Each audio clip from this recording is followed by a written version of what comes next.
সুপ্রিয় দর্শক, আসসালামু আলাইকুম। রিফা রান্না রেসিপিতে সবাইকে স্বাগতম। আজ আমি আপনাদের সাথে শেয়ার করছি আটা দিয়ে তৈরি গোলাপ জামুন মিষ্টি বা গোলাপজাম মিষ্টি। হঠাৎ মিষ্টি খেতে মন চাইলে চটপট তৈরি করে নিতে পারবেন। খুবই সহজ একটা রেসিপি। এরকম সহজ রেসিপি দেখার জন্য ভিডিওতে একটি লাইক দিয়ে চ্যানেলটি সাবস্ক্রাইব করার অনুরোধ রইল। প্রথমে একটি প্যানে দিয়ে দিচ্ছি 1 টেবিল চামচ ঘি। এই ঘিটা গলে আসলে এর মধ্যে দিয়ে দিব আমি 1 কাপ আটা। এবার ঘিয়ের মধ্যে আটাটা দিয়ে আমি খুব ভালোভাবে মিশিয়ে নিব। এটাকে নেড়েচেড়ে 1-2 মিনিটের মতো ভেজে নিতে হবে। আর ভাজার পরে দেখবেন কালারটা কিন্তু একটু চেঞ্জ হয়ে যাবে। আর আটাটা কিন্তু একদম ঝরঝরে হয়ে যাবে।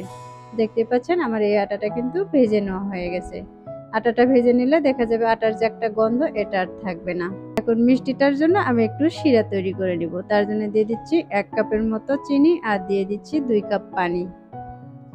এই শিরাটাকে খুব ঘন করে বানানো লাগবে না, একটু পাতলা করে বানিয়ে নিলেই চলবে। এখন এর মধ্যে দিয়ে দিচ্ছি 2টি সাদা এলাচ। এলাচটা দিলে মিষ্টির ফ্লেভারটা একটু সুন্দর আসবে। এগুলোকে বেশ কিছুক্ষণ জাল করে নিতে হবে। আর জাল করে নেওয়ার পর দেখুন পানিটা এরকম কিন্তু ফুটতে শুরু করবে আর চিনিটা কিন্তু গলে যাবে। গলে যাওয়ার পর এটা কিন্তু একটা শিরায় পরিণত হবে। এই শিরাটাকে জাল করে খুব ঘন করে নিব না, একটু চিটচিটে ভাব হয়ে আসলে এটাকে আমি নামিয়ে নিব। আমি এটাকে বেশ কয়েকবার এভাবে নেড়ে চেড়ে দিয়ে দিচ্ছি আর হাত দিয়ে চেক করে দেখিয়ে দিচ্ছি এটা আঠালো ভাব হয়েছে কিনা। এটা কিন্তু একটু আঠালো ভাব হয়েছে, এটাকে আমি সাইডে রেখে দিব। যে আটাটা ভেজে রেখেছিলাম সে আটার মধ্যে দিয়ে দিচ্ছি সামান্য লবণ আর দিয়ে দিচ্ছি হাফ চা চামচ বেকিং পাউডার। এখন দিয়ে দিচ্ছি 2 প্যাকেট গুঁড়া দুধ। এই গুঁড়া দুধটা দিলে কিন্তু মিষ্টিটা খেতে খুবই ভালো লাগবে। এখন এর মধ্যে দিয়ে দিচ্ছি 1 চা চামচ ঘি। এই ঘিটা দিয়ে আমি এই গুঁড়ো দুধ আর আটাটাকে খুব ভালোভাবে মাখিয়ে নিব। ঘিয়ের সাথে আটাটা খুব ভালোভাবে ময়ম করে নিতে হবে।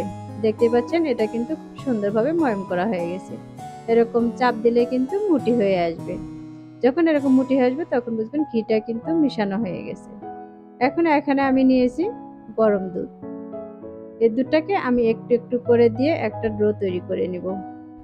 এই দুধটা কিন্তু একবারে দিব না, একটু একটু করে দিয়ে একটা ডো তৈরি করে নিব। এটাকে খুব ভালোভাবে কিন্তু মিশিয়ে নিতে হবে। আমি আরো সামান্য কিছু দুধ দিয়ে দিচ্ছি, দিয়ে আমি আটার সাথে আরো ভালোভাবে মাখিয়ে নিচ্ছি। এটাকে আমার মাখানো হয়ে গেছে, দেখতে পাচ্ছেন এই ডোটা কিন্তু খুবই সফট। এটা খুব শক্ত একটা ডো তৈরি করে নেওয়া যাবে না, সফট একটা ডো তৈরি করে নিতে হবে। আর আমি যে কয়টা মিষ্টি বানাবো সেই কয়টা লিচি কেটে নিচ্ছি। আগে লেচি কেটে নিলে দেখা যাবে মিষ্টিগুলো শেপ দিতে সুবিধা হবে, সুন্দর হবে, সবগুলো মিষ্টি একই সমান হবে। এখন এখান থেকে একটি লেচি নিয়ে আমি হাত দিয়ে এভাবে চেপে চেপে গোল করে নিব। এবার 2 হাতে তালুতে দিয়ে গোল করে নিতে হবে। মিষ্টিগুলোকে খুবই সুন্দর করে গোল করে নিতে হবে। আমি একটি মিষ্টি কিন্তু তৈরি করে নিয়েছি।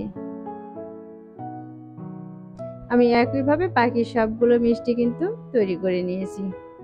এখন এগুলোকে তেলে ভেজে নিতে হবে। এখানে একটি কড়াইয়ে তেল দিয়ে তেলটাকে গরম করে নিয়েছি আর এই গরম তেলে আমি মিষ্টিগুলো দিয়ে দিচ্ছি। এই মিষ্টিগুলো দিয়ে বেশ কিছুক্ষণ নেড়েচেড়ে সুন্দর একটি কালার করে উঠিয়ে নিতে হবে।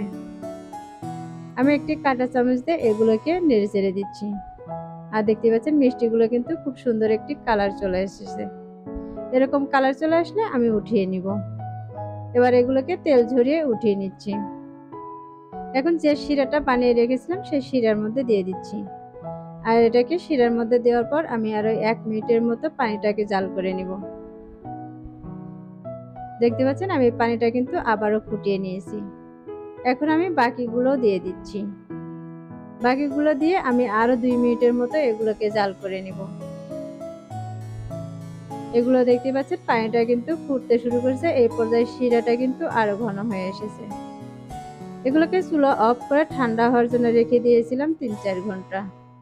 3-4 ঘন্টার পর ঠান্ডা হয়েছে আর দেখেন রস খেয়ে কিন্তু একদম টুসটুসে হয়েছে। এখন আমি একটি প্লেটে সবগুলোকে উঠিয়ে নিচ্ছি। তাহলে দর্শক দেখতেই পাচ্ছেন কত সহজভাবে তৈরি করে নিলাম আজকের এই মিষ্টিগুলো।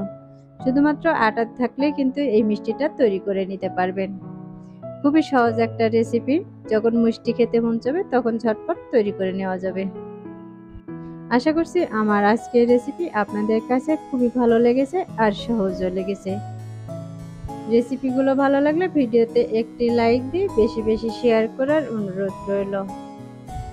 আর কমেন্টে লিখে জানাবেন আমার আজকের রেসিপি আপনাদের কাছে কেমন লেগেছে। ভালো লাগলে চ্যানেলটি সাবস্ক্রাইব করে বেল আইকনটি অন করার অনুরোধ রইল। পরবর্তী রেসিপি দেখার আমন্ত্রণ জানিয়ে এখানেই বিদায় নিচ্ছি। সে পর্যন্ত সবাই ভালো থাকবেন, সুস্থ থাকবেন। আল্লাহ হাফেজ।